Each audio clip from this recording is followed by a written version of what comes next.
proposal ya, proposal riset dari tesis yang akan Anda laksanakan gitu. Jadi apa saja komponen yang harus dipertimbangkan, kemudian bagaimana menuliskan konten-konten yang ada di proposal dan lain sebagainya. Dan lebih umum lagi mungkin nanti terkait dengan riset itu sendiri ya, seperti apa. Baik, saya share screen, nanti materi bisa saya share ke si master ya.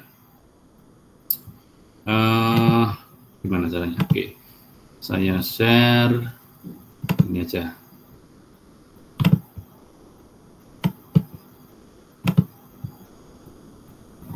Oke, mudah-mudahan sudah kelihatan ya materi saya.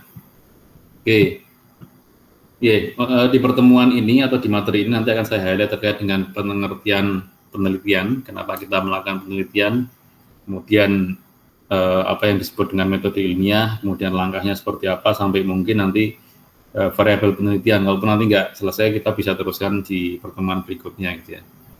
Oke, yang pertama terkait dengan penelitian itu sendiri. Jadi saya kira minimal Anda satu kali melakukan riset gitu ya, ataupun penelitian di skripsi, di jenjang sarjana. Itu minimal, dan mungkin Anda juga punya pekerjaan yang lain yang itu libatkan riset gitu ya, baik dengan dosen, dengan peneliti, ataupun dengan pihak lain gitu ya. Nah, intinya adalah yang disebut dengan penelitian, ataupun nanti Anda melakukan tesis, riset tesis, itu adalah cara ilmiah untuk mendapatkan data dengan tujuan dan kegunaan tertentu. Ya. Dan data ini pun nanti perlu Anda olah demikian hingga nanti bisa mendapatkan ataupun bisa menjawab pertanyaan yang Anda ajukan gitu ya di riset Anda, seperti itu. Nah, sehingga ada beberapa kata kunci di sini yang namanya penelitian. Itu di situ ada yang pertama adalah scientific methods ya, jadi cara secara ilmiah untuk memecahkan suatu permasalahan atau pertanyaan ya, yang bagaimana yang disebut ilmiah nanti kita bahas ya. Jadi nggak semua cara bisa kita lakukan. Kemudian pasti ada tujuan ya, tujuannya apa ya. Ketika Anda membangun satu proposal misalnya riset, itu pasti ada tujuan. Oh, saya tujuannya 1, 2, 3, 4 dan seterusnya gitu ya. Nah, tujuan inilah yang nanti akan menjadi mendrive riset Anda. Bagaimana nanti Anda menjawab tujuan 1 misalnya. Kemudian apa kaitannya antara tujuan 1 dengan tujuan 2 dan lain sebagainya. Ya, jadi direction dari apa yang Anda akan lakukan nanti ada tujuan itu. Kemudian juga pasti ada aspek manfaatnya, ya.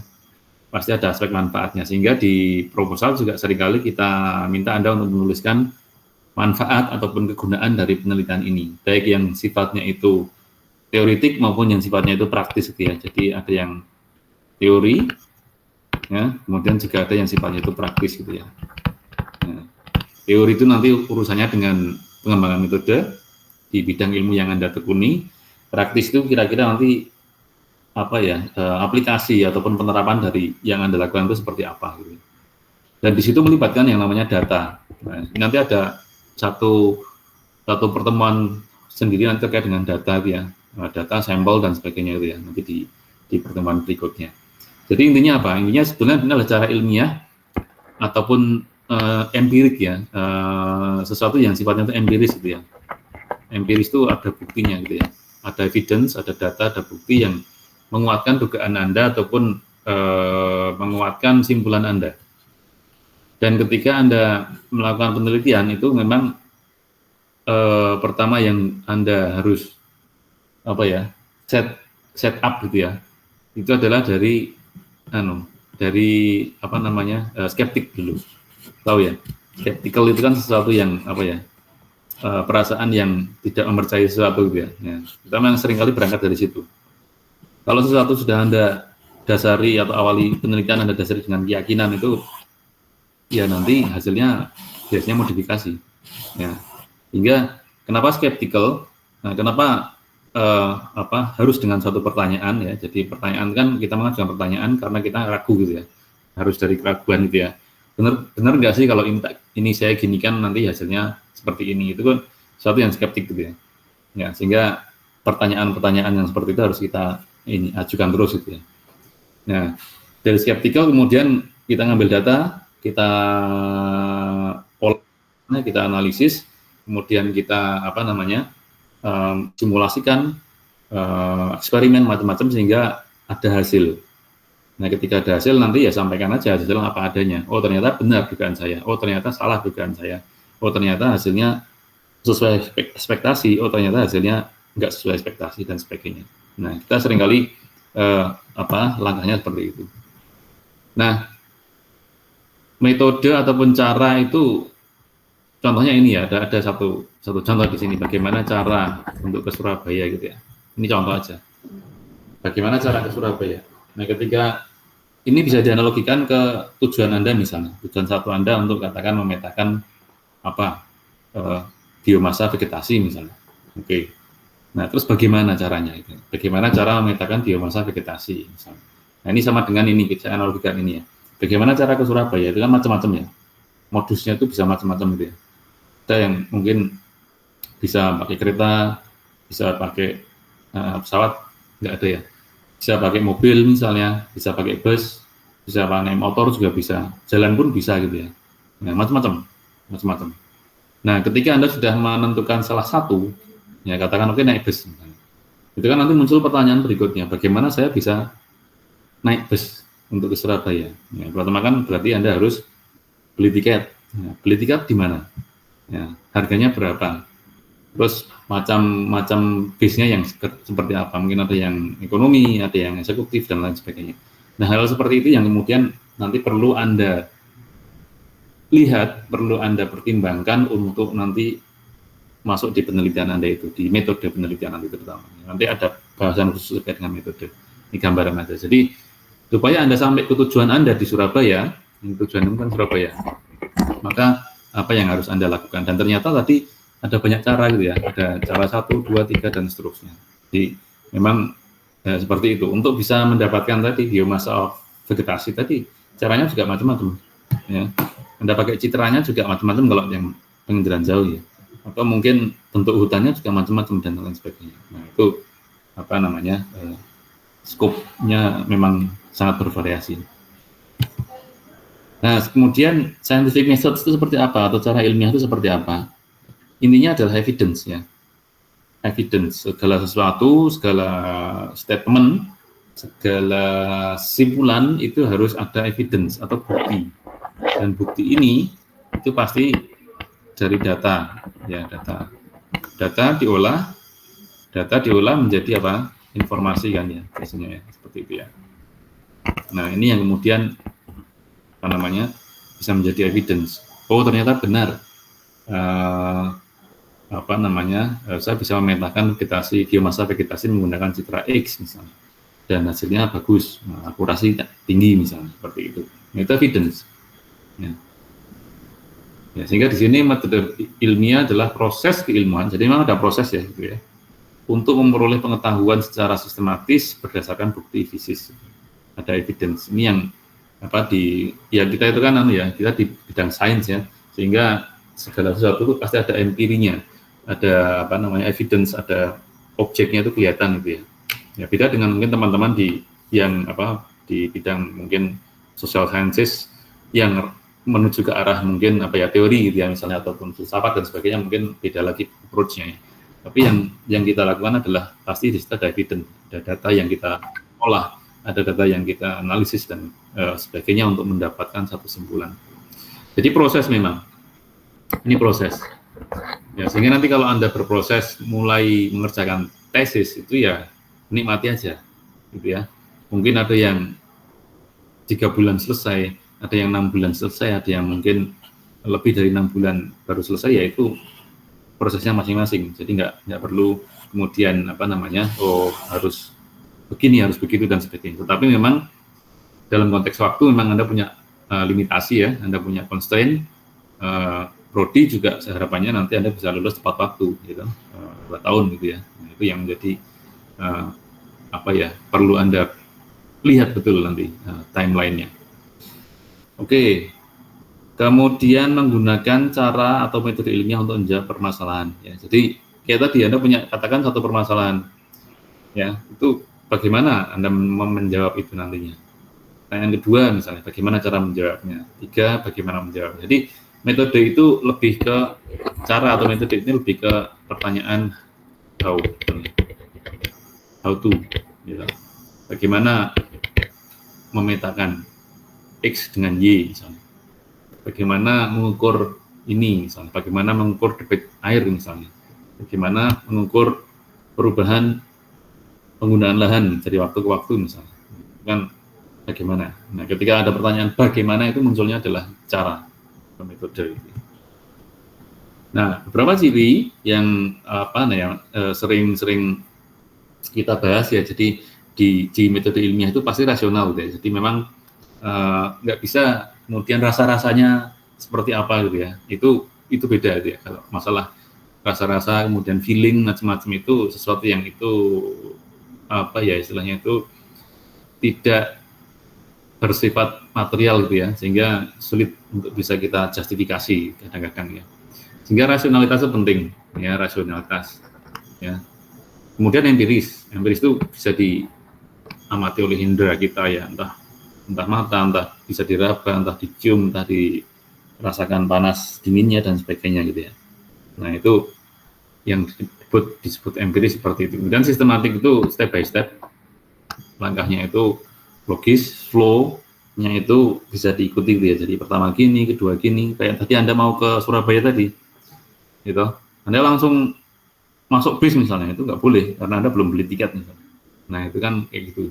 Anda masuk bisnya di pasar misalnya, nah, ternyata bisnya bukan bis yang dimaksud gitu ya, bisnya entah kemana, ya mestinya mungkin di halte di stop bis ataupun di terminal gitu ya. Nah, itu sistematik seperti itu.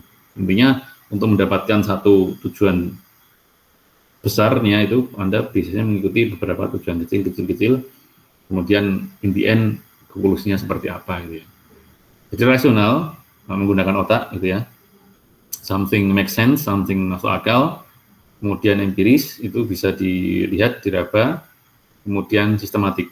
Ya, saya kira ini semua relevan untuk bidang kita ya di geografi, terutama ada di penginderaan jauh gitu ya, atau juga yang nanti ambil GIS ya. Intinya sesuatu yang itu ada bukti materialnya gitu ya, kelihatan gitu ya. Nah, sehingga ini nanti gini, karena ini metode ilmiah gitu ya, sehingga nanti pun ini akan mempengaruhi Anda dalam menulis gitu ya. Sering sekali saya sampaikan ke bimbingan saya terutama ya. Jadi atau ketika ujian di kompre gitu misalnya, ujian usulan penelitian, hindari kata-kata yang sifatnya itu subjektif dan itu tidak bisa diukur gitu ya. Nah, itu tolong hindari karena asumsi kita adalah rasional tadi. Nah, contohnya apa? Jadi misalnya kayak rasa misalnya gitu, nah, atau rasa-rasanya atau ya seperti itu nggak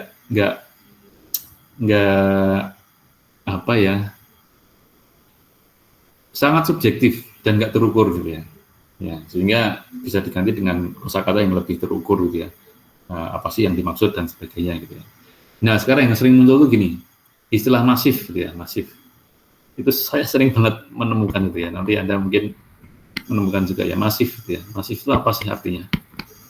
Masif ini punya makna yang berbeda-beda tergantung dari kata depannya itu apa gitu ya. Ya, tetapi subjektif juga. Apa sih sebetulnya maknanya gitu ya? Ini sering kali terjadi. Misalnya ada perubahan lahan yang masif. Gitu. Ada misalnya batuan masif. Ada misalnya impact-nya masif gitu ya. Nah, ini kalau saya hal-hal seperti ini itu bisa diganti dengan kosakata yang lebih teknikal, yang bisa lebih menunjukkan ini apa sih maksudnya ya. Perubahan lahan yang terjadi secara luas misalnya dalam waktu yang cepat misalnya, itu kan bisa seperti itu ya. Kalau batuan masif memang itu ada ya, batuan masif itu batuan yang keras gitu ya. Oke, jadi ini scientific method ya, scientific method dan beberapa ciri yang ada di situ. Nanti juga saya kira riset Anda akan menggunakan hal-hal yang sifatnya seperti ini. Jadi nggak ada yang sifatnya kira-kira atau mungkin sifatnya itu rasa-rasanya tadi gitu ya. Oke. Nah, kemudian ini sama. Jadi terkait dengan karakteristiknya itu seperti apa? Yang pertama adalah berdasarkan fakta. Lagi-lagi fakta, data, evidence itu harus ada di situ ya. Fakta, ada data, dan ini fungsinya sebagai evidence ya, atau bukti. Ya. Bukti. Data itu kita olah menjadi satu informasi. Ya. Data itu apa sebetulnya? Ada yang tahu data itu apa? Data. Ada yang tahu definisi data itu apa? Data itu singularnya adalah datum. Jadi kalau data itu plural, nah, jamak, gitu ya. Nah, sehingga kalau ada orang bilang, oh kita punya banyak data-data, itu waduh, salah dia. Ketika Anda bilang data itu ya sudah banyak. Ya. Kalau cuma satu namanya datum. Makanya ketika Anda mempelajari ilmu pemetaan misalnya ada datum, itu sebagai referensi ya cuma satu. Datum vertikal, datum horizontal, ya itu cuma satu karena dia sebagai referensi. Jadi begitu dijamakkan dia menjadi data. Data itu udah banyak. Data itu apa? Ada yang tahu data itu? Informasi. Oke, data nanti ada informasi. Nah, beda nggak data dengan informasi itu?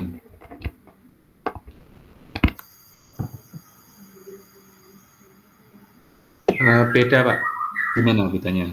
Kalau informasi itu belum tentu benar, tapi kalau data itu dituntut keterangan yang nyata dan benar.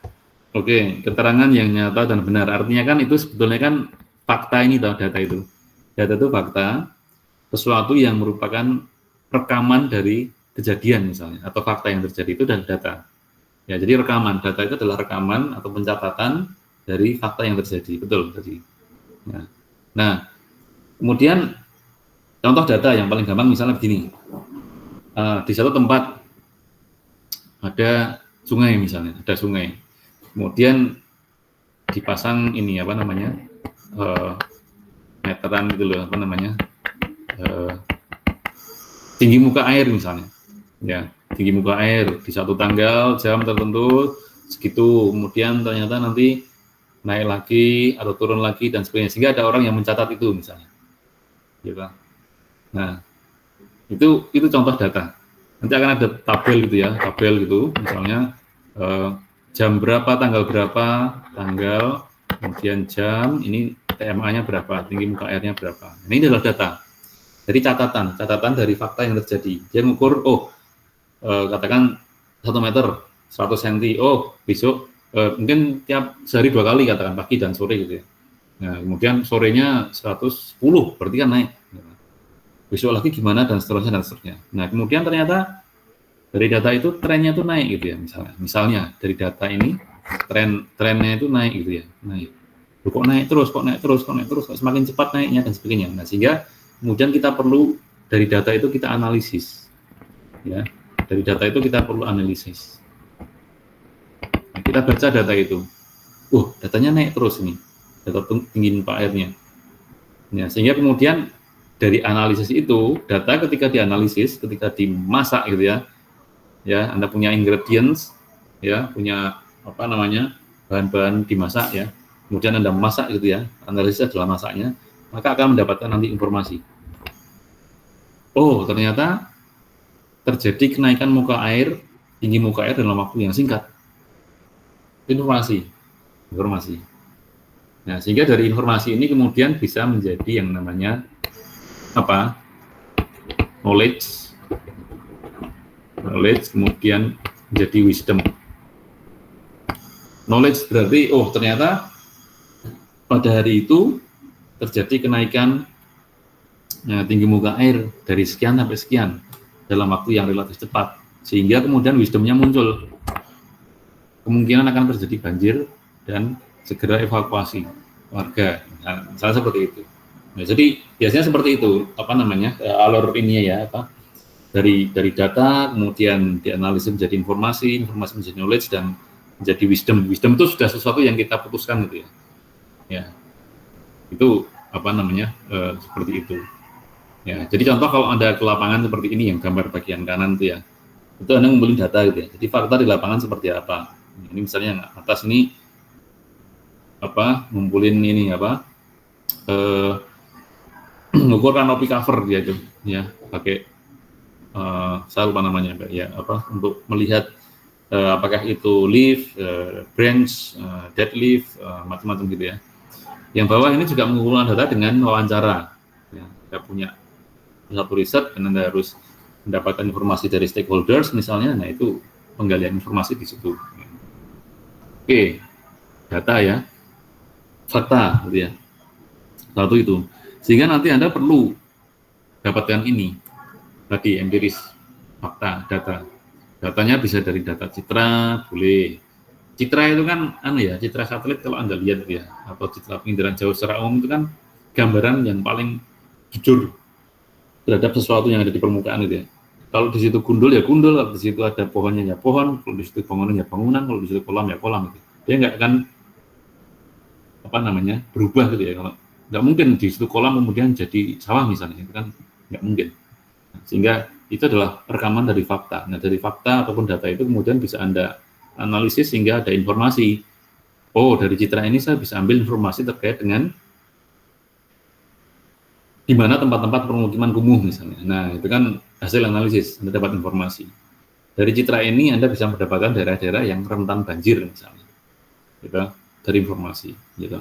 Bisa ditambah dari data yang lain, data geospasial atau data laporan atau data interview dan lain sebagainya, sehingga itu bisa menambah akurasi informasinya tadi ya, karena ada informasi yang salah dan yang benar kira-kira tadi yang disampaikan. Oke. Fakta, bebas dari prasangka. Nah, ini penting. Jangan sampai, makanya tadi ini apa saya sampaikan tadi kan ya, ada bermulalah dari satu yang disebut dengan skeptis. Ya, skeptis itu kayak apa ya? Masa sih bisa kayak gitu? Nah, itu kan skeptisisme gitu ya. Ini loh apa namanya, citra ini kalau dibikin kayak gini-gini nanti hasilnya bisa seperti ini. Masa sih kayak gitu? Nah, itu yang harus kita punyai. Ya, dengan kita punya skeptisisme itu kita nanti terdorong untuk membuktikan. Gitu ya. Jadi jangan sebaliknya, jangan sudah yakin dulu. Oh, ini pasti sudah bisa nanti kayak gini. Begitu Anda dapat hal yang sebaliknya, Anda bisa stres. Ya, jadi bebas dari prasangka dulu, dan nggak boleh ada titipan-titipan tertentu. Nah, itulah yang terjadi bedanya antara yang namanya riset dengan project. Ya, kadang-kadang seperti itu. Ya, kalau riset itu nanti Anda riset di tesis itu, ya lakukan aja risetnya. Hasilnya mau seperti apa itu, what the data say, what the analysis says, sampaikan gitu ya. Meskipun itu jauh dari ekspektasi Anda misalnya. Tapi kalau yang namanya project kadang-kadang kan ada titipan ya, oh nanti harus gini, sebaiknya diginiin dan sebagainya. Nah, itu nggak semua, tapi kadang-kadang ada yang seperti itu. Jadi riset itu harus netral gitu ya. Kalau hasilnya nggak bagus ya bilangin aja nggak bagus. Tapi kemudian kenapa kok seperti itu? Nah, itu tugas Anda untuk menjelaskan sebagai pertanggungjawaban publik gitu ya, pertanggungjawaban akademis Anda gitu. Bebas prasangka, bersih dan jauh dari pertimbangan subjektif, gitu ya. Kenapa milih lokasi di sini? Nah, kadang-kadang terjadi itu karena gampang aksesnya gitu ya. Ya boleh juga, cuman jangan itu yang dimasukkan gitu ya. Mungkin karena variasi medannya misalnya yang cari, atau mungkin karena objeknya memang adanya di situ, atau mungkin ada hal lain yang itu menjadi pertimbangan Anda yang sampaikan itu. Jadi subjektif itu ditekan gitu ya untuk riset seperti ini. Oke, ada fakta, ada bebas dari prasangka, kemudian menggunakan prinsip-prinsip analisis tadi ya, jadi yang sifatnya sistematis gitu ya. Ini saya tambahin sistematis. Analisis yang sistematis, sistematikanya muncul gitu ya. Sistematika itu urutan. 1 digini, 2 digini, habis itu digini dan seterusnya gitu ya. Hingga logis, urutannya jelas, bisa direplikasi. Nah, nanti ini bisa direplikasi. Nah, bisa direplikasi itu apa? Artinya orang lain bisa mereplikasi penelitian Anda, cara penelitian Anda itu di tempat yang lain, atau dengan data yang lain, atau di waktu yang lain dan sebagainya. Itu yang penting. Nah, sehingga nanti kita bicarakan lebih detail di metode ya, metode penulisan metode, tapi saya sampaikan di sini, replikasi ini penting banget, sehingga yang harus Anda tuliskan nanti di riset Anda atau di proposal, katakan seperti itu adalah bagaimana memastikan riset Anda bisa direplikasi. Bisa ketika orang lain itu membaca proposal misalnya ataupun hasil risetmu, dia bisa mengulangi yang Anda lakukan itu tadi di tempat yang lain ataupun dengan citra yang lain dan sebagainya. Sehingga apa yang Anda sampaikan nanti harus detail. Ya, harus detail, milih datanya seperti apa, alasannya kenapa itu, kemudian datanya itu diproses apa dulu, mungkin ada pre-processingnya seperti apa, data geospasial yang saya punya misalnya ada peta apa, saya apakan peta itu, kemudian baru diapakan lagi, digabung dengan ini caranya bagaimana, kelas-kelasnya bagaimana, klasifikasinya bagaimana, gitu. Kemudian di overlay-nya menggunakan cara apa, gitu. Oh di buffernya buffer apa, gitu. Nah seperti itu sedetil mungkin karena supaya untuk jaminan untuk itu yang dilakukan bisa direplikasi. Jangan justru meng-hide gitu ya, dihilangkan gitu ya, biar black box gitu. Nah itu nanti pertama itu kan jadi pertanyaan penguji, gitu. Yang kedua itu di luar asas-asas ini apa namanya saintifik gitu ya. Jadi kita kan mestinya menyampaikan apa adanya gitu ya. Nah, kalau Anda hide itu berarti ada sesuatu yang perlu dipertanyakan di situ ya. Oke. Jadi itu ya, ada fakta, ada prasangka, bebas prasangka dan analisis secara sistematis. Oke. Ada komentar atau pertanyaan sampai sini? Silahkan.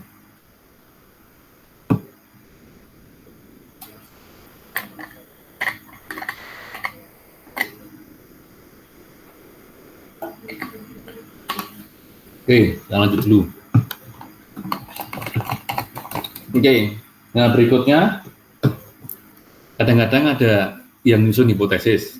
Nah, kita ada boleh dua ini. Jadi ada yang biasanya menggunakan hipotesis. Hipotesis itu dugaan ya, dugaan. Jadi apa ya, kayak semacam misalnya penambahan sesuatu itu bisa nanti menghasilkan seperti ini. Nah, itu kan dugaan ya. Kemungkinan akan seperti itu. Atau misalnya kalau di konteks Anda ya, misalnya penambahan informasi apa? Katakan elevasi misalnya pada apa namanya penelitian analisis kesesuaian lahan misalnya, itu bisa menambah akurasi misalnya. Nah, itu kan hipotesis ya. Nah, itu yang perlu Anda buktikan. Atau misalnya ada hubungan yang positif misalnya antara kejadian banjir dengan wetness index misalnya. Nah, seperti itu. Nah, itu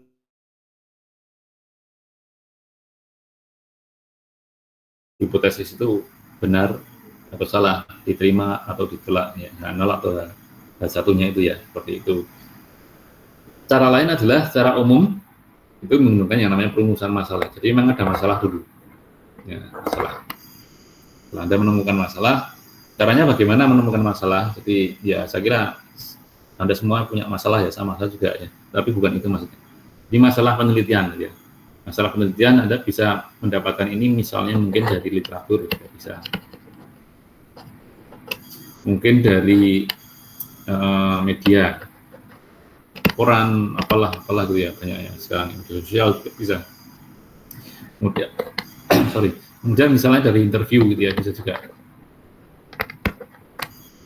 interview dengan stakeholder misalnya atau dengan masyarakat atau dengan apa, sering-sering mendapat keluhan kan ya, sehingga dari situ ini bisa diangkat menjadi satu masalah gitu.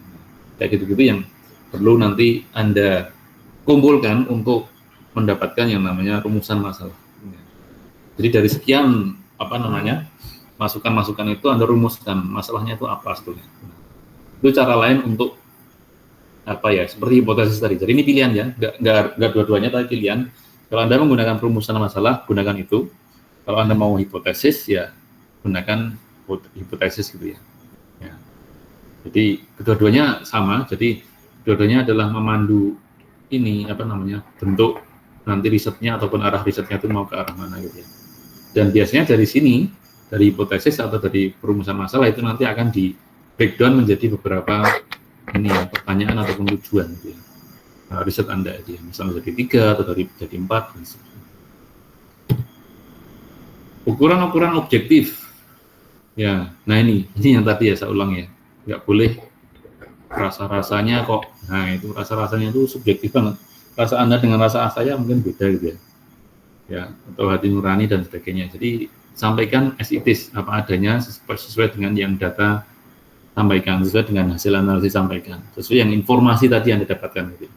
Kalau memang di situ tinggi muka airnya naik ya bilang naik. Kalau ternyata kenaikannya cepat ya bilang kenaikannya cepat gitu. Jangan dirubah karena itu nanti apa menjadi subjektif, tidak objektif dan apa namanya hasilnya nggak sesuai dengan apa yang ada di sana gitu ya. Ya, jadi memang ya hal seperti ini perlu apa ya dilatih ya. Artinya bagaimana kita berpikir secara empirik, berpikir secara akademis, secara sistematis. Kadang, mohon maaf ya, kadang aspek budaya juga ikut ya dalam hal seperti ini. Artinya ya kita kan macam-macam ya dari latar belakang mungkin keluarga, kemudian sosial, kemudian masyarakat yang berbeda sehingga mungkin cara berpikirnya juga kadang-kadang berbeda. Saya pernah ada beberapa mahasiswa saya yang mungkin dari daerah tertentu sehingga cara ekspresinya itu juga berbeda gitu ya. Jadi sesuatu yang sifatnya itu harusnya itu bisa tuliskan secara to the point itu muter gitu ya, muter dan ternyata memang dari aspek bahasa yang dia pakai dari mungkin apa namanya dulu yang dia pelajari selama dia hidup ya itu memang hal seperti itu sehingga kemudian apa namanya ya perlu effort untuk mengajarkan bagaimana menulis secara efisien dan efektif gitu kira-kira seperti itu dan objektif.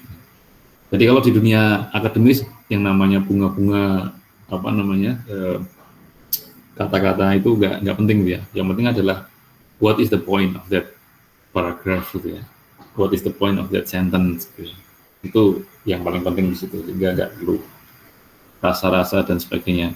Satu pengalaman saya dulu waktu nulis disertasi gitu ya. Ada satu examiner saya itu yang memberikan komentar tuh gini, you are writing a thesis, not a novel gitu ya. Kamu itu menulis tesis akademik, gitu ya, bukan menulis novel. Itu dia lingkari satu kata yang di komen itu. Kata-katanya adalah ini. Nah, kata-katanya adalah desired. Ya, desired. Desired itu kan ini menerjemah ya, terjemah dari bahasa Indonesia yang istilahnya apa? Diinginkan gitu kan ya. Nah, diinginkan. Untuk mendapatkan tujuan yang diinginkan. Gitu. Kemudian saya tulis to obtain atau to achieve the desired objectives misalnya. Nah, ternyata ini dilingkari sama dia. Gitu. You are writing a thesis, not a novel. Nah, sehingga diksi itu penting. Desire itu kan keinginan gitu ya, keinginan yang apa namanya luar biasa kira-kira. Dan itu dipakai untuk bahasa novel memang. Nah, sehingga hal seperti ini itu subjektif. Nah, ini bisa diganti, ini juga bisa diganti. Diinginkan tuh inginnya kayak apa itu kan sulit ya diukur ya. Mengukur keinginan seseorang kan sulit banget ini. Ya, nah, sehingga kayak gini-gini bisa diganti misalnya menjadi targeted misalnya. Nah, itu kan lebih operasional, lebih terukur ya. To achieve the targeted objectives misalnya. Nah, itu kan target betul di target itu 1, 2, 3 dan 4 kayak gitu ya. Jadi rasa-rasa ini apa tidak berlaku di dunia akademisnya. Oke. Tinggalkan itu di tempat yang lain aja gitu. Jadi masing-masing punya tempatnya. Menggunakan teknik kuantitatif dan atau kualitatif. Nah, ini tergantung Anda apakah nanti Anda akan menggunakan yang mana atau bahkan mix ya, mix juga bisa, mix antara keduanya itu juga bisa, mix method istilahnya. Kuantitatif jelas dia ada ukuran-ukuran tertentu, ada standar tertentu, judgement-nya juga apa biasanya dengan angka gitu ya. Kalau yang kualitatif kan mungkin lebih ke deskriptif, mungkin lebih in-depth dan sebagainya. Ada juga yang mix ya, kuantitatif ataupun kualitatif, entah yang mana duluan, tapi kemudian digabung menjadi satu dan untuk menjelaskan sesuatu fenomena gitu ya. Oke. Nah, jadi dan yang penting lagi adalah nanti skala data itu ya, nanti kita sampai ke sana nanti di masalah data nanti ya. Ada skala nominal, ordinal, interval, rasio itu Anda pakai yang mana gitu ya. Dan masing-masing itu kan punya teknik analisisnya gitu ya. Jadi yang nominal itu berarti kan nggak ada level gitu ya. Semua equal, sama semua. Sehingga Anda nanti bisa pakai data seperti apa. Beda dengan yang interval, misalnya di situ ada leveling gitu ya. Ada leveling dan ada nol nol yang tidak absolut. Nah, itu beda lagi. Oke. Sampai sini sudah ada pertanyaan atau komentar, silahkan.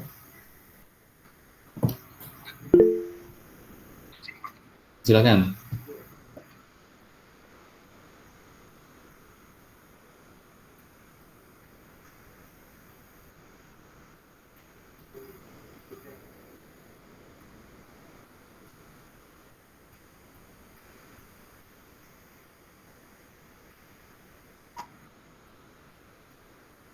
Ya. Ya, ini memang nggak mudah. Artinya memang butuh banyak referensi. Cara yang paling mudah adalah Anda lihat dari pekerjaan yang lalu. Ya, jadi dari katalog tesis yang ada ya di sini misalnya itu Anda lihat bagaimana cara kakak-kakak Anda misalnya itu mengekspresikan ataupun menuliskan rumusan masalah gitu ya. Contoh gini. Ini barusan kemarin kejadian ya. Jadi saya nguji mahasiswa gitu, kemudian yang diteliti itu keywordnya adalah LiDAR, kemudian carbon stop, ya. LiDAR carbon stop. Ya. Jadi bagaimana menggunakan data LiDAR untuk pengukuran carbon stop macam-macam gitulah. Kemudian dia itu mulai dari perubahan iklim ininya. Ceritanya itu perubahan iklim, bla bla bla, macam-macam sampai kemudian ke karbon gitu ya, ke pentingnya pengukuran karbon. Nah, yang diomongkan di perubahan iklim adalah itu skala global, kemudian yang mau dilakukan adalah skala yang lokal gitu ya, karena dipakai LiDAR ya, sempit gitu ya. Nah, ini kemudian dikritik sama penguji saat itu memang. Intinya konteks antara perubahan iklim dan ini LiDAR ini ya nyambung sebetulnya, tapi way too long gitu loh, panjang banget ininya perbedaannya, sehingga kemudian diminta diturunkan langsung saja ke misalnya terkait dengan carbon trade misalnya, ataupun bagaimana cara mengukur karbon untuk pengukuran carbon sequestration untuk jual beli karbon dan sebagainya. Nah, itu lebih lebih nyambungnya itu lebih kerasa, lebih dekat kan, kira-kira seperti itu. Jadi memang ini Mas, tidak mudah memang, tetapi bisa dipelajari ya, bisa dipelajari. Kalau kalau saya sendiri mungkin lebih suka yang spesifik ya, jadi fokus saja ke apa yang nanti memang itu menjadi tujuan Anda gitu ya. Penginderaan jauh misalnya. Penginderaan jauh misalnya terkait dengan hutan ya berarti, dan hutannya apa ya itu nanti kira-kira kurang lebihnya terkait dengan itu, isu-isu terkait dengan hutan, nggak perlu kemudian sampai ke greenhouse effect misalnya dan sebagainya, terlalu luas seperti itu ya. Itu memang perlu nanti Anda konsultasi dengan pembimbing juga ya. Jadi tiktokan ya, biasanya nanti berapa kali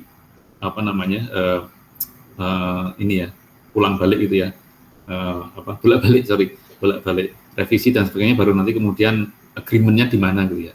Mungkin Anda luas, kemudian pembimbingnya sempit, nah nanti cari jalan tengahnya gimana. Oke. Itu bagus ya pertanyaannya, tapi memang perlu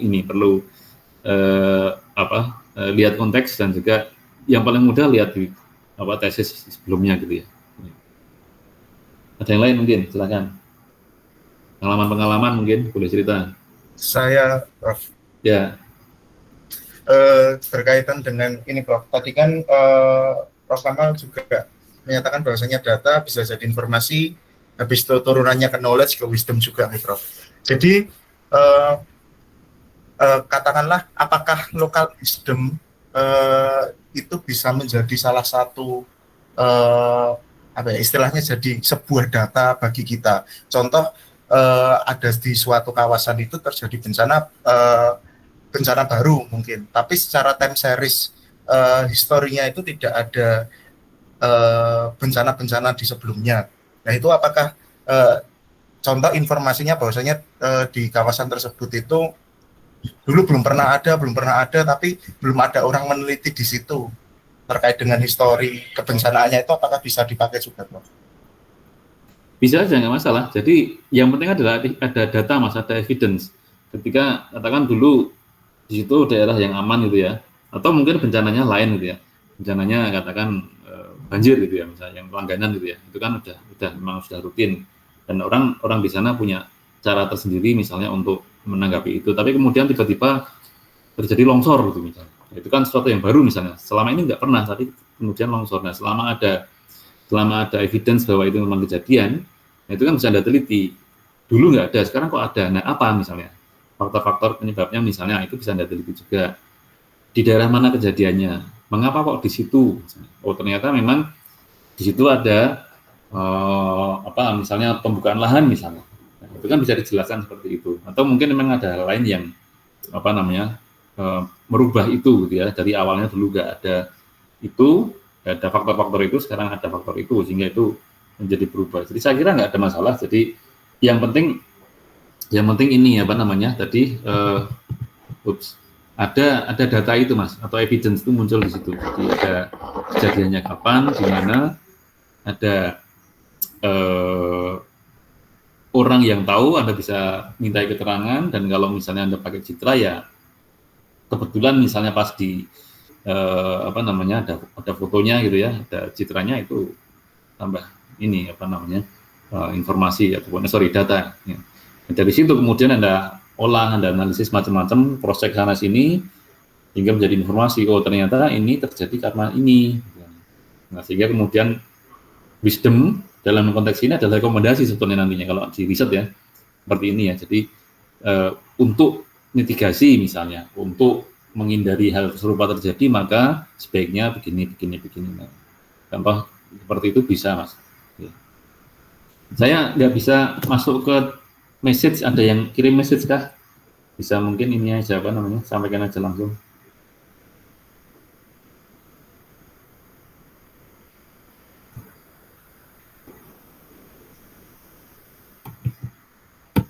Oke, kalau belum ada saya lanjutkan sedikit lagi. Ya, saya kira ini ya. Terakhir ini nanti bahas ini. Bukan slide ini, tapi bahas ini. Oke, langkah penelitian. Nah, ini nanti penting ketika Anda menyusun metode ya. Nanti kita ulangi lebih detail lagi di metode. Pertama yang Anda lakukan itu adalah identifikasi masalah. Gitu. Bisa macam-macam nih kalau geografi biasanya observasi ya. Jadi ya nggak duduk-duduk juga kayak gini, tapi Anda ke lapangan lihat misalnya, oh ini kayak gini, kalau bulan-bulan seperti ini, bulan-bulan basah seperti ini, banjir misalnya. Batasnya sampai mana? Oh sampai sana. Yang dirugikan siapa aja? Kenanya desa mana aja misalnya? Kenapa kok bisa situ? Berapa lama terjadi pengendangannya? Tingginya seberapa? Frekuensinya bagaimana? Dan seterusnya. Itu adalah observasi. Nah, kemudian dari situ bisa menimbulkan ide, ya toh, dari permasalahan yang Anda dapatkan di lapangan misalnya, itu bisa mendapatkan ide, pertanyaan penelitian, research question di situ. Ya. Nah, membuat research question juga nggak mudah. Anda perlu benar-benar duduk gitu ya, kemudian berpikir dari sudut pandang mana Anda akan menyelesaikan masalah ini ataupun mau menjawab pertanyaan ini, masalah ini, karena masalah kan banyak ya, katakan banjir aja, topik banjir itu bisa, Anda bisa melihat dari berbagai aspek, dari berbagai sudut ya, dari aspek fisikalnya, dari aspek mungkin sosial masyarakatnya, dari aspek faktor-faktor penyebabnya, misalnya dari impact-nya dan lain sebagainya, macam-macam banget. Nah, Anda mau dari aspek mana? Nah, ini nanti yang penting, jadi adalah membatasi gitu ya. Membatasi riset Anda nggak mungkin akan menyelesaikan semua masalah, nggak mungkin. Ya. Sehingga ini nanti kaitannya dengan tadi, perumusan masalah. Ya. Riset yang bagus itu adalah riset yang dia fokus, gitu, urut, ininya sistematis, ya, dan menjawab semua pertanyaan yang ada di sana. Itu apa namanya, proven gitu ya. Jadi yang bagus seperti itu.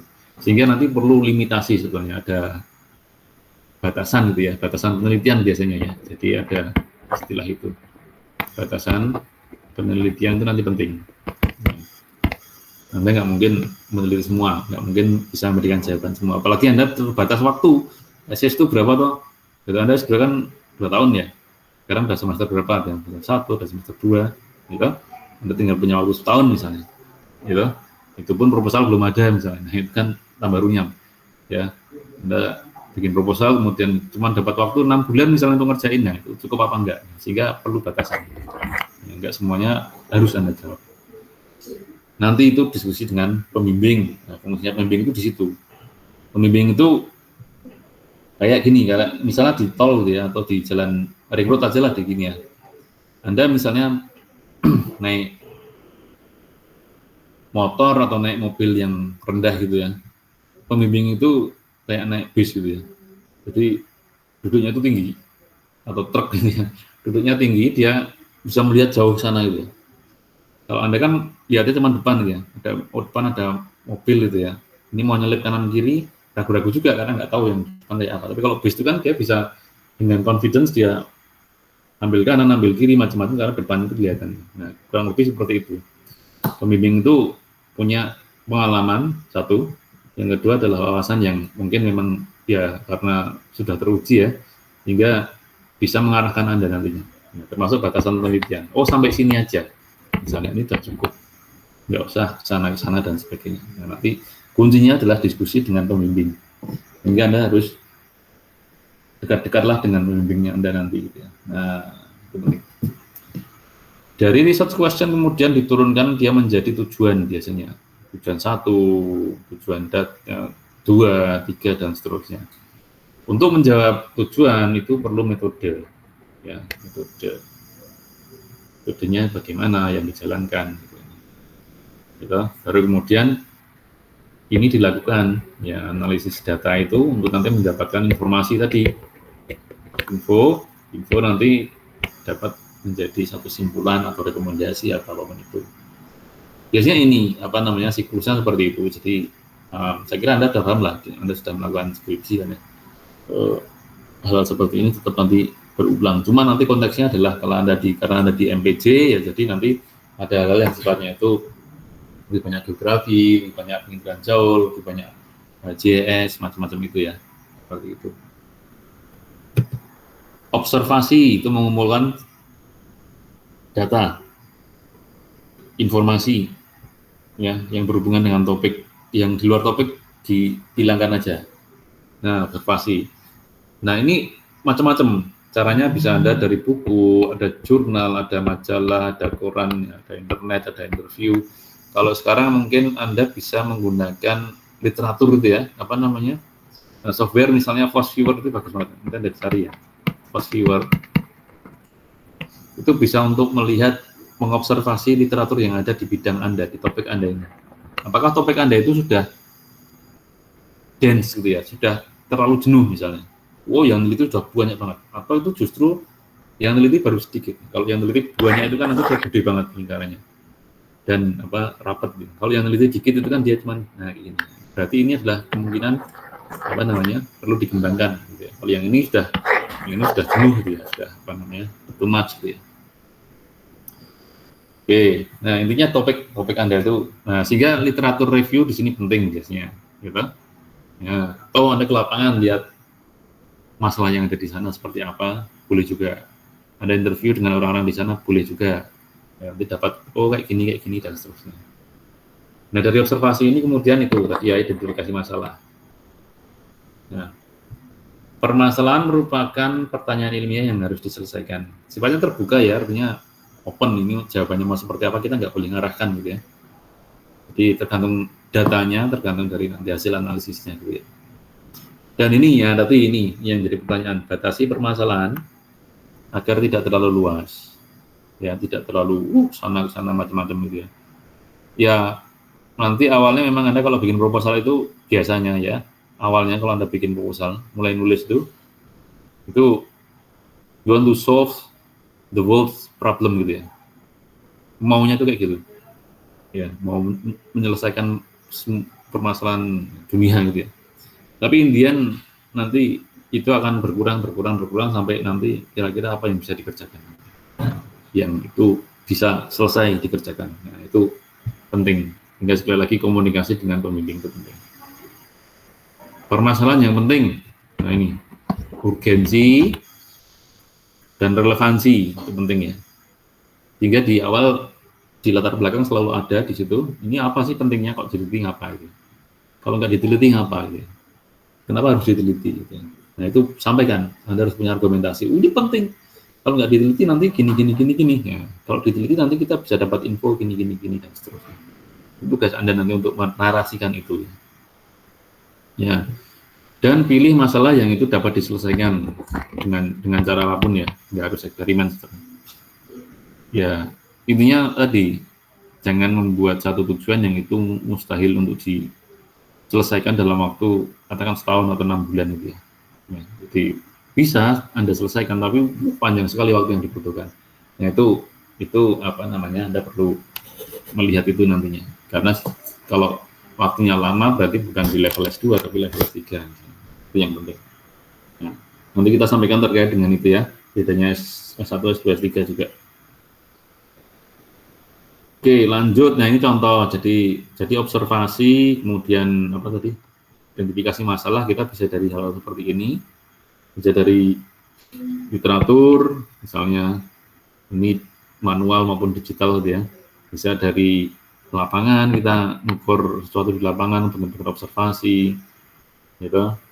Saya sukanya di hutan-hutan kayak gitu ya. Kalau pas nganggur saya gabut itu masuk hutan kayak gitu, ya, refreshing gitu ya. Atau misalnya dengan stakeholder seperti ini kita wawancara, tanya-tanya, ini gimana, itu gimana, masalahnya apa dan seterusnya. Ya kadang-kadang juga apa namanya kunjungan lapangan juga untuk melihat apa yang terjadi di sana, dihubungkan dengan citra dan sebagainya gitu. Jadi macam-macam caranya. Oke, nah dari peta seperti ini juga kita bisa melihat ada masalah di sana gitu ya. Namanya ya kita dengan cara interpretasi di citra gitu ya. Oh, ternyata di situ ada permasalahan apa misalnya. Permukiman di sepanjang rel misalnya, ini rel kereta ya yang bawah ini, ini rel kereta ini di daerah situ mana? Dekatnya stasiun Lembuyangan, gitu ya. Lembuyangan di bagian kanan gitu ya. Katakan di situ ada permukiman yang tidak teratur misalnya. Masalahnya apa? Oh, mungkin masalahnya ini dulu kita potret karena ada malaria gitu ya, tinggi gitu ya. Jadi demam berdarah ya, malaria dan demam berdarah. Jadi dua hal yang terjadi dan kita harus memetakan itu ya. Nah seperti itu bisa juga dari foto udara seperti ini. Kemudian merumuskan, nah ini tadi yang ditanyakan ya, atau hipotesis ya, dugaan gitu ya, tidak kita terangkan ya. Nah ini yang ini nomor 3 ini yang penting.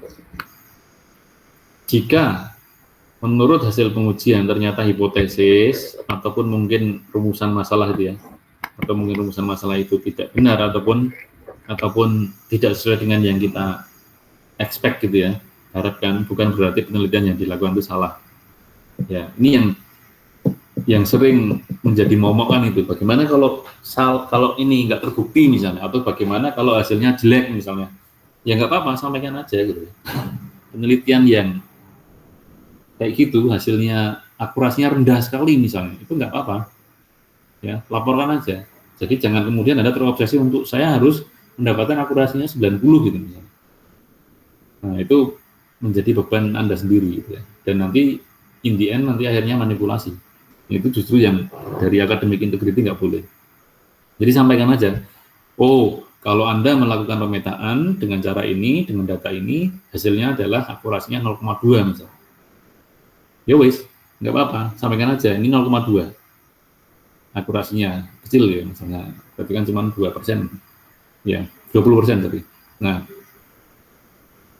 0,2 ya, sampaikan aja. Nah, cuman Anda harus kasih catatan, kenapa kok kira-kira kenapa kok bisa jadi seperti itu. Oh, ini 1, 2, 3. Sehingga rekomendasi ke depan, kalau Anda mau menggunakan cara ini dengan data ini, bisa ditambahkan A, B, C, atau mungkin bahkan jangan gunakan data ini, misalnya ekstrimnya seperti itu.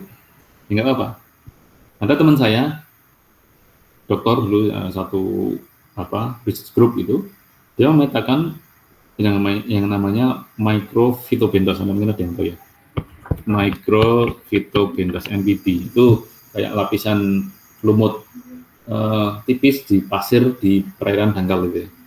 Dari Citra itu makanannya dugong dan kawan-kawan itu. Itu hasil dari pemetaannya tuh ya 0,1 sekian gitu ya, kecil sekali, 0,0, antara 0,1 sampai 0,2 akurasinya itu ya.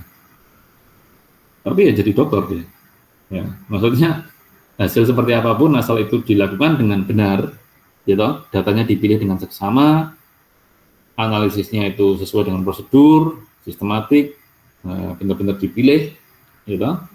Nah, ya udah sampaikan aja hasilnya seperti apa. Nggak perlu kemudian dimodifikasi supaya nanti hasilnya jadi 0,7 misalnya, atau 0,8 misalnya. Nah, itu malah manipulasi. Oke, saya kira itu penting yang perlu saya highlight. Eksperimen jelas ya, ini eksperimen atau analisis ya di sini ya, atau analisis ya. Kalau di kita mungkin banyak analisis ya, jadi apa variabel yang mau dimasukkan, kenapa yang dipakai itu, cara analisisnya bagaimana, apakah menggunakan statistik atau menggunakan deskriptif atau misalnya ya macam-macam. Ya itu tergantung dari tujuan Anda ya. Oke, dan bagaimana untuk bisa menemukan caranya adalah literatur. Kita kembali ke literatur. Paling gampang adalah saat ini ya, Anda tuh mau apa risetnya? Kan pasti punya ya, riset interest itu punya ya. Oh ini, cari paper pertama gini, cari paper review-nya dulu. Ya. Paper review. Paper review itu gampang memudahkan kita, sangat-sangat memudahkan kita karena semuanya terkumpul di situ. Contoh kalau Anda interested ke mungkin terkait dengan pemetaan pertanian misalnya, ya, Anda cari coba paper review yang terkait dengan remote sensing ataupun GIS untuk farming misalnya. Ya, itu kan nanti ada literaturnya, review itu pasti ada. Kemungkinan besar ada orang yang sudah melakukan literatur review dan mungkin bisa lebih dari satu. Ambil itu, Anda baca beneran, nanti dari situ itu kan gede ya, literatur review itu kan besar. Anda bisa mungkin pick up beberapa yang itu menjadi point of interest Anda dan mulai kembangkan dari situ paper kuncinya apa. Nah, kemudian dari sini Anda cari paper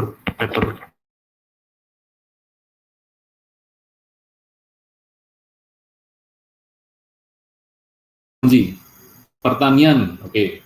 Terus Anda tertariknya adalah terkait dengan kentang misalnya, oke. Bagaimana cara memetakan kentang ataupun melihat dari siklus fenologi kentang misalnya. Anda cari paper yang dari sini, Anda cari paper yang ini.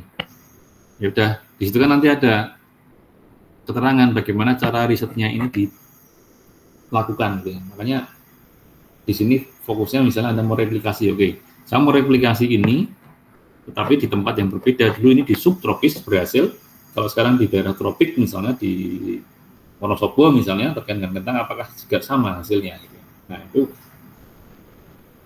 dapatkan ini dulu. Ya. Atau mungkin yang suka terumbu karang, yang suka vegetasi yang hutan misalnya, yang suka misalnya terkait dengan pergerakan hewan misalnya, yang suka terkait dengan bencana misalnya, temukan paper-paper kunci itu untuk kemudian nanti ini menjadi guideline Anda untuk sampai ke teknikal eksperimen atau analisisnya bagaimana gitu ya. Nah, itu cara yang paling gampang kayak gitu. Dan Anda sekarang Anda pernah akses library-nya UGM belum? Kan Anda punya privilege yang sangat luar biasa ya. Anda punya jutaan koleksi yang bisa diakses gitu ya. Itu nggak semua tempat ada seperti itu, sehingga manfaatkan itu, karena PM sudah investnya itu miliaran untuk mendapatkan itu, jadi jangan sampai sia-sia gitu ya. Jadi download aja yang Anda pinginnya dan topik yang ini. Menyimpulkan, kalau nanti sudah ada hasil ya, nanti aja kita bahas ya, ini masalah simpulan nanti belakangan kalau sudah ada hasil. Ini contoh aja, contoh riset tuh ya nggak selamanya gampang gitu ya. Jadi kadang-kadang sulit ya. Kadang-kadang kita harus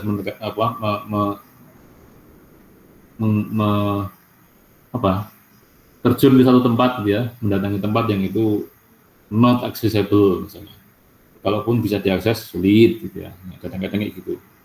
Ini contoh yang atas itu transek yang kita melakukan pengukuran di mangrove di Karimun Jawa kayak gitu. Medannya juga kayak gitu, jadi ya memang seperti itu, harus siap. Nanti kalau mau ke lapangan juga harus siap medannya kayak apa nanti, dan disiapkan equipment dan juga safety-nya gitu ya. Yang bawah itu di Tasmania, itu dulu kita ke sana, itu salah satu hutan yang kayak, hutannya itu kayak mungkin hutan masa Jurassic Park gitu ya, di pohonnya itu tinggi banget, 60-an 50-60 meter gitu katanya itu diukur itu ya. Dan besar sekali. Nah, kita harus naik turun itu untuk katakan memasang peralatan dan sebagainya untuk riset kita dan sebagainya. Saat itu ya tahun 2000 berapa ya, 2013-an gitu ya. Ya kayak gitu. Ada yang di kota juga mungkin seperti itu, kalau ada yang mungkin katakan risetnya terkait dengan harga lahan gitu ya, itu juga nggak mudah juga. Anda mau dapat info itu dari mana coba? Anda tanya-tanya itu kan dikira nanti mau beli atau mau apa gitu kan ya, atau maklar gitu ya, dikira gitu, malah nanti bisa di ini. Nah, butuh apa ya, butuh cara ya untuk bagaimana secara safe mendapatkan data gitu. Oke. Nah, ini besok aja data ya, saya kira sampai sini dulu. Ada pertanyaan?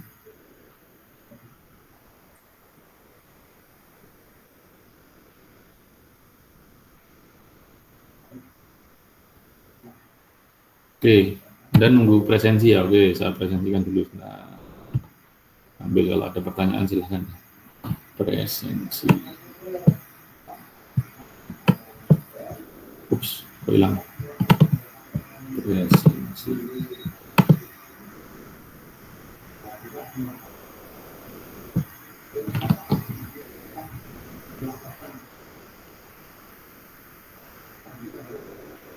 Presensi metode.